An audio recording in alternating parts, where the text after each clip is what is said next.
আলাইকুম। আমি এক ব্যর্থ প্রেমিক, দেশবন্ধু কবি মোহাম্মদ সাইদুর রহমান।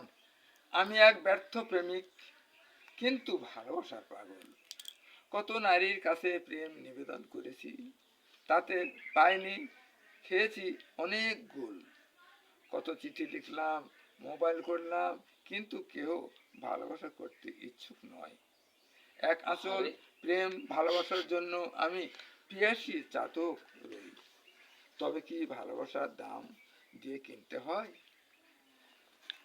আমার তো টাকা নেই, আছে শুধু একটা নির্ভেজাল মন।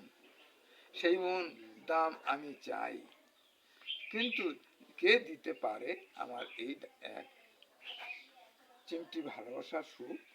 আমি তার কাছে ভালোবাসা করব, তাতে হয় না কোনো বিমুখ। আপনারা কবিতা পড়বেন, যুবক যুবতী ছেলেমেয়েরা, দেখবেন ভালোবাসা কেমন, কি যন্ত্রণা বুঝতে পারবেন তখনকার, তার আগে নয়। পড়বেন এবং লাইক কমেন্ট দেবেন, ফ্যান হবেন, কবিরা ভাইরাল করবেন। এই হলো আপনাদের কাছে আমার অনুরোধ। আমার কবিতা লেখার কেমন, কিভাবে লিখি আমি কেমন করে দেখেন।